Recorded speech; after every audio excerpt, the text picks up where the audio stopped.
Hey guys, I just wanted to do a quick video on tire preparation. So, I know that a lot of people run the rubber tires, and I've been working on finding the right way to do it, and have come across a pretty solid way. So, I'll just go ahead and show you. So, first, the tools you'll need will be of course, your wheel nut driver, a X-Acto knife. I have two here because I like to use one sharp one and one dull one for different purposes. A caliper, your tire tape. The new PN stuff seems to work well. Still, the Kyosho / Route 246 ones are the best. And of course, you're going to need your tires. These are PN 20s actually. I'm going to be trying the 20s out, even though the 15s are definitely the go-to tire. And also your rims. Oh, and you also need two different color Sharpies. So the first step will be to apply your tape. What you'll do is you'll cut a strip. I can't do this because I only have two hands. But you'll cut a strip up. You'll first apply the tape onto the edge. Then with your X-Acto, you'll cut it off and you'll peel that up. And then you'll apply your tire like so. Imagine there's tape on it right here. You'll take your two hands and you'll apply the tire.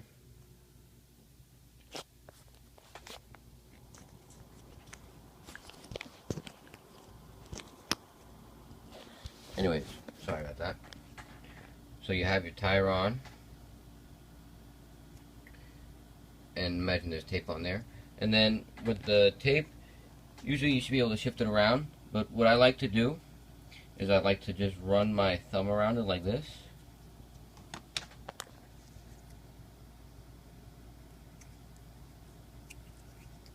Just basically, you put your thumb on the edge of the tire and you should press down. And you press down, usually you do this with both hands. You hold the rim with one hand and the tire with the other. And you press down against the edge of the rim, not actually on the tire, and just let your fingernail run across the edge of the tire.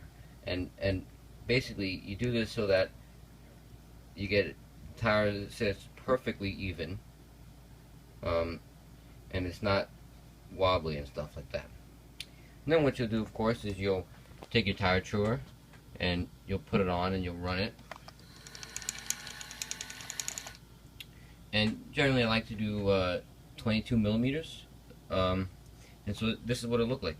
And I have a personal system where I put if you see, I put a little dot on the tire. That's why I like to use the dish rims, because it's easier to mark them. But I'll put a dot on the tire, on the rim, excuse me. And basically, for my personal system, I do blue equals a PN20, a black equals a PN15, and then on the inside part of the tire, what I'll do is I'll take my blue and my black, and my blue will indicate right and my black will indicate left. So on the inside of the tire, I'll take the hub off, the cap off, and just on the little hub right here, so what I say, blue is right, and I'll just put a little marking on it, just enough, and so that'll be my right tire, and I'll do the same just with black Sharpie on this tire, but that'll be my left.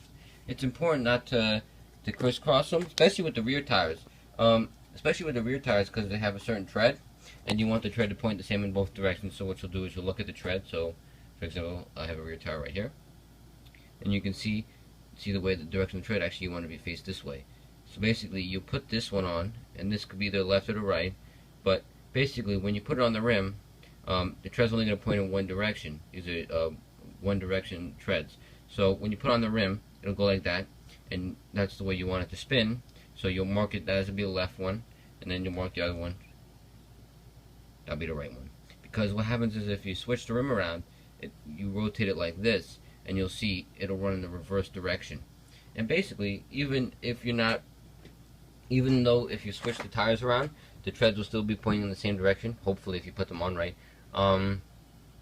You will still notice that when they get run in, actually the rubber gets used to going in a certain direction. So when it changes, and flips direction, it's going to be running against the grain that's already been set in the tire, and it's going to provide less grip. So it's always better just to keep them on the same side. That's why, some people like to rotate their tires, but I used to do that, and I found that I have better results just running them till they're low and then replacing them. And the other thing you'll notice is that on the PN tires, they have a front side and a back side, and the back side has like a little groove in it. Let's see if you can see it. Well, I don't think you can, but the back side has a little. You'll notice it has a little groove. You'll see here. This is the back side. Oh, where is it? Focus.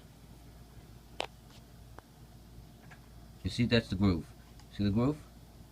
That's because the edge of the rim, the little barrier thing. So you want that to sit right up against that barrier, so it's perfect. And on the front side, it'll have a marking indicating it's PN, if it's a PN tire. Ooh, where is it?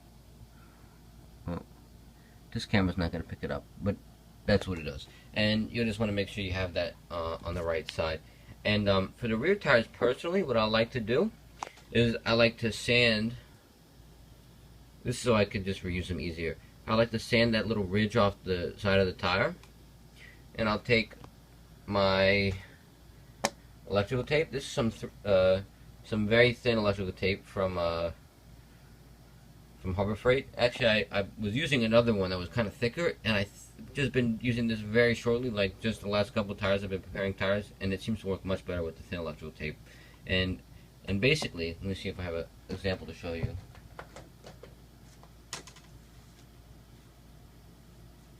Here we go. So this is a PN6. For the rear tires, I like to use the black dot to indicate a PN6.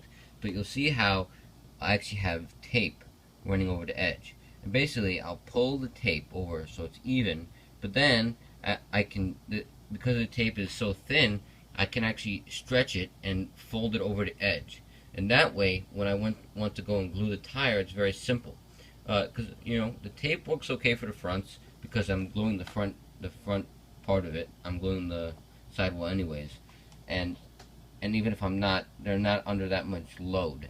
But for the rear tires, I think it's very important to glue them. I don't really trust the tape, so that's why I like to use the dowel rim, because if the glue does seep over, it's not going to ruin the rim, and they can definitely be reused. But basically, this tire's already been glued. But if I take this tire, how I glue it, dropped it. How I glue it is basically I'll take the dual X-Acto, I'll put a little bit of glue on it, and then with my fingers, I'll lift the edge up. Oh, what I just dropped? I think I just dropped the wheel nut, but I'll lift the edge up.